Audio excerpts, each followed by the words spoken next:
Pada video kali ini kita akan membahas tentang dua komponen psikologi huruf atau tipografi.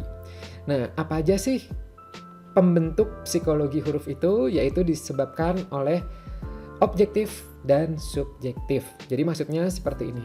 Ketika seseorang itu melihat fonts, melihat huruf, maka itu ada penilaian objektif dan subjektif. Tapi terjadinya itu secara unconscious udah tidak sadar tapi akan terbentuk seperti itu. Contoh kalau yang objektif adalah seperti yang kiri ini durable itu ini hitam tebal seperti itu. Kemudian apalagi nih besar-besar misalnya. Nah, itu adalah objektifnya.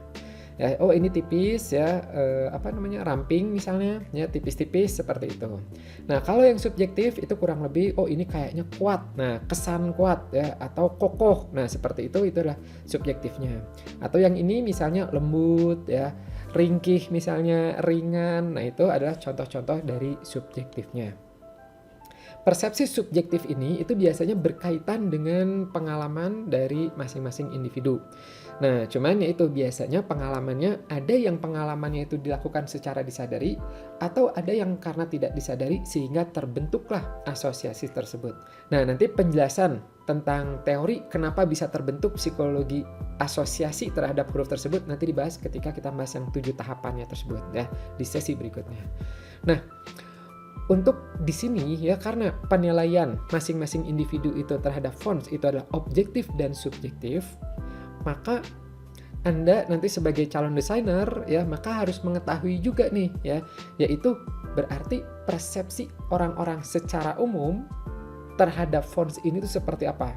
Nah, ketika Anda itu memahami, maka harapannya adalah nanti semakin nyambung dengan produk yang Anda jual. Jadi kalau misalnya Anda jualan logo, Anda jualan brosur, itu akan lebih selaras.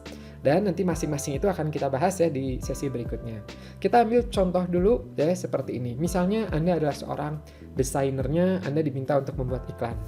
Nah, iklannya ini adalah iklan bantal, kemudian ditanyakanlah mana fonts yang menurut Anda secara psikologis lebih cocok untuk bantal ini. Kita baca ini kalimat yang mau dijualnya itu adalah your kind of comfort, ultra comfort. Jadi adalah kelembutan yang akan dijual. Maka manakah yang menurut Anda lebih cocok? Jawabannya adalah yang kanan. Kenapa? Karena dalam kasus ini adalah fonts tipis itu akan terkait dengan asosiasi ringan dan lembut dibandingkan yang tebal.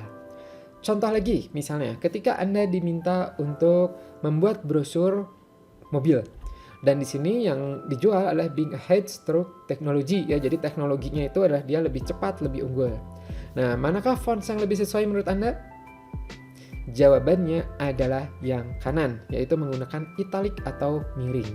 Kenapa? Karena secara psikologi miring ke kanan itu dipersepsikan, diasosiasikan dengan kecepatan. Miring ke kanan, seperti itu. Contoh lagi, misalnya Anda diminta untuk membuat brosur atau iklan itu jaket. Dan di sini jaketnya keren banget elegan. Nah, manakah yang akan Anda gunakan fontsnya? Apakah yang atas atau yang bawah? Yes, jawaban yang tepat adalah yang atas. Kenapa? Karena ketika kita menggunakan fonts tipe script itu terasosiasikan dengan kesan elegan. Contoh lagi, misalnya Anda jual produk digital, misalnya laptop.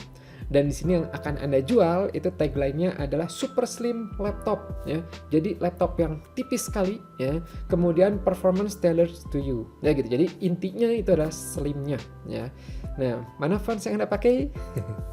Yes, jawabannya itu adalah yang kanan Kenapa? Karena fonts yang rapat-rapat selain tipisnya, rapat juga itu berpengaruh, itu menunjukkan kesan ramping Nah, itu adalah contoh-contoh sekelumit bahwa ternyata fonts itu berpengaruh juga terhadap persepsi nanti psikologis terhadap barang tersebut. Nah, sampai sini dulu tema kali ini, dan untuk penjelasan detailsnya kenapa nanti itu bisa terbentuk itu akan dibahas di materi berikutnya, yaitu 7 tahap psikologi terjadinya penilaian huruf atau tipografi atau fonts. Semoga menambah wawasan buat Anda, menambah inspirasi dan ide, dan tidak sabar untuk ketemu di sesi berikutnya. Bye-bye.